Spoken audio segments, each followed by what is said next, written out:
Chers organisateurs du prix solaire suisse, Monsieur le conseiller aux États, Messieurs les conseillers nationaux, chers lauréats, chères lauréates, Mesdames et Messieurs. La Suisse ne possède ni pétrole ni gaz, mais elle a des idées. Sa capacité d'innovation est exceptionnelle, surtout dans le domaine des énergies renouvelables et de l'efficacité énergétique. À mes yeux, c'est là une richesse bien plus considérable que les plus grands gisements d'hydrocarbures, car elle représente une source inépuisable de prospérité et de progrès. On ne peut pas en dire autant des puits de pétrole. Ceux qui sont encore raisonnablement exploitables aujourd'hui ne le seront certainement plus pour longtemps. Ceci étant dit, cette source d'innovation n'a rien d'un bien acquis. Si nous ne l'alimentons pas, elle aussi se tarira. Et depuis 20 ans maintenant, le prix solaire suisse joue un rôle essentiel, dans le sens où il permet d'alimenter cette source de créativité, d'encourager des initiatives novatrices dans le domaine des énergies renouvelables et de l'efficacité énergétique en Suisse. Ces objectifs me tiennent particulièrement à cœur. C'est donc avec un très grand plaisir que je participe cette année à la remise de ce prix et j'en profite pour féliciter chaleureusement ces lauréats et lauréates. Mesdames et Messieurs, cette année, la remise du prix solaire suisse s'inscrit dans un contexte tout particulier. La catastrophe du réacteur nucléaire japonais de Fukushima en mars dernier a conduit la Suisse à réévaluer sa politique énergétique. Comment faire pour concrétiser la nouvelle politique énergétique du Conseil fédéral? Je pense que cet objectif dépend de 5 facteurs décisifs. Tout d'abord, l'efficacité énergétique. C'est en effet l'efficacité énergétique, c'est-à-dire la gestion économique des ressources, la dissociation de la demande en électricité de la croissance économique, que réside l'une des clés de la transition. L'énergie que l'on n'utilise pas n'est ni produite ni importée. Et je suis de ce point de vue très satisfaite que le prix solaire suisse 2011 soit décerné à des propriétaires d'immeubles et à des entreprises novatrices dans le secteur de la technologie du bâtiment. Tous contribuent à ce que l'avenir énergétique ne soit pas seulement un vœu pieux, mais aussi un projet qui commence à devenir une réalité. Les bâtiments Énergie Plus sont parmi les premiers exemples concrets de cet avenir énergétique. Mon deuxième point, les énergies renouvelables. J'aimerais démontrer brièvement à l'exemple du photovoltaïque que l'évolution vers le développement systématique des énergies renouvelables est possible et réalisable. Techniquement et économiquement, il serait tout à fait faisable d'augmenter à 20% la part du photovoltaïque dans le mix électrique d'ici 2025. Mais quand on sait que cette proportion atteint aujourd'hui 0,13%, cet objectif pourrait paraître utopique.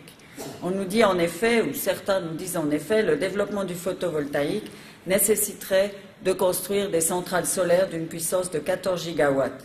Cela correspond à la puissance supplémentaire installée en Allemagne, rien que ces 2 dernières années. Je réponds, certes la Suisse n'est pas l'Allemagne, mais ce que l'Allemagne a réussi à faire en 2 ans, la Suisse devrait pouvoir le faire en 14 d'ici 2025. Au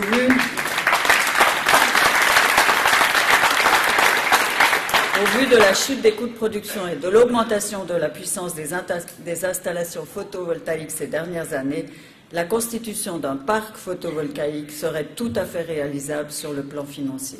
Les surfaces nécessaires existent, ne serait-ce que le toit des maisons. Troisième point, la recherche et l'innovation. Le Conseil fédéral est conscient de la nécessité d'étoffer par un encouragement systématique et ciblé de la recherche, le vivier de connaissances utiles au développement des énergies renouvelables. Dans le cadre de la nouvelle politique énergétique, nous avons donc décidé de centrer le site de sélection du Programme national de recherche sur la problématique de l'énergie. Développer les connaissances, c'est bien.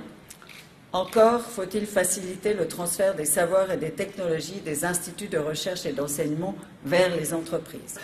Pour ce qui est du passage du laboratoire au marché, la Suisse a, il faut bien l'avouer, encore un potentiel d'amélioration. Les idées les plus brillantes sont inutiles si aucun investisseur ne les reprend, ou si elles n'atteignent jamais l'étape de la commercialisation. La Suisse doit par ailleurs renforcer sa compétitivité en faisant appel à des technologies adaptées et à des professionnels qualifiés. Sur le plan économique, les opportunités sont nombreuses. Le renouveau énergétique est un véritable défi lancé à la créativité des pionniers dans ce domaine. Dans 20 ans au plus tard, le savoir-faire né de leur recherche aura une valeur économique considérable et je souhaite que la Suisse puisse jouer un rôle de précurseur pour lequel elle semble faite. Si notre pays est prospère, c'est en grande partie en effet grâce à l'inventivité de sa population. Rarement dans l'histoire, l'orientation à donner à l'innovation n'est apparue aussi clairement qu'aujourd'hui. Cela étant, certaines des technologies développées aujourd'hui essuieront des revers, ne déboucheront peut-être sur rien du tout. D'autres faciliteront la transition énergétique pour ensuite disparaître.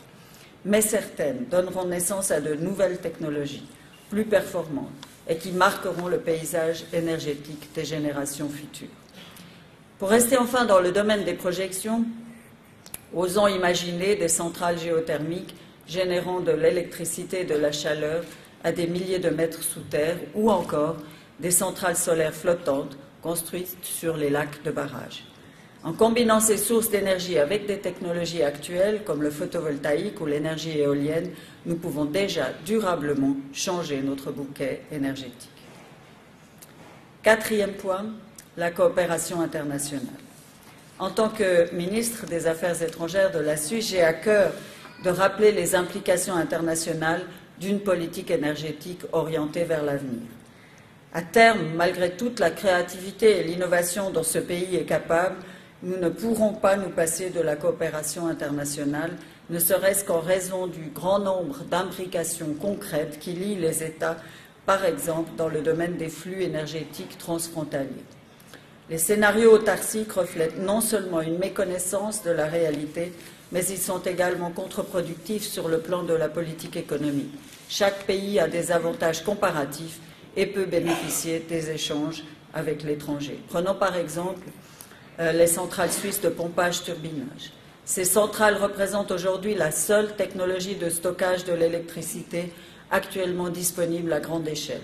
Sans elles, impossible de renforcer l'usage des énergies renouvelables. Autrement dit, les capacités de stockage suffisantes sont une condition sine qua non pour augmenter le nombre de centrales à énergie renouvelable. L'augmentation de la capacité de stockage de nos lacs de barrage est essentielle pour pleinement exploiter les centrales éoliennes du nord de l'Europe, voire à long terme les centrales solaires d'Afrique du Nord. Et c'est pourquoi la Suisse mise sur une coopération internationale plus étroite dans le domaine de la politique énergétique. Nous avons conclu des alliances énergétiques avec une série d'États hors du continent européen. Ces partenariats ont pour but de renforcer dans ces pays les sources d'énergie durable dont la Suisse pourra un jour bénéficier. À long terme, notre but n'est en effet pas de compenser notre abandon du nucléaire par de l'énergie générée dans des centrales étrangères. Et enfin, dernier point, la dynamique économique et sociale. En définitive, la promotion systématique de l'efficacité énergétique et le développement des énergies renouvelables n'est pas seulement une question de technologie, mais c'est aussi une question de dynamique économique et sociale. En effet, ce sont les citoyens, les consommateurs, les investisseurs qui fixent les modalités d'approvisionnement énergétique de demain. Et sans la participation active de la population, sans des fournisseurs d'énergie engagés, des investisseurs désireux de favoriser le développement durable, la transition énergétique restera un rêve. La société peut et doit être sensibilisée à la question énergétique. Elle doit et peut être mobilisée pour relever ce défi. Les énergies renouvelables et efficaces ne doivent plus être considérées comme quelque chose d'exceptionnel. Au contraire, l'avenir fera d'elle une évidence pour la société, les entreprises et pour chacun d'entre nous. Chers organisateurs du prix solaire, chers lauréates, mesdames et messieurs, les acteurs du secteur énergétique au sens large peuvent se considérer comme privilégiés. Ils sont le moteur d'un secteur économique et scientifique dont l'essor n'aura guère son pareil dans les prochaines décennies.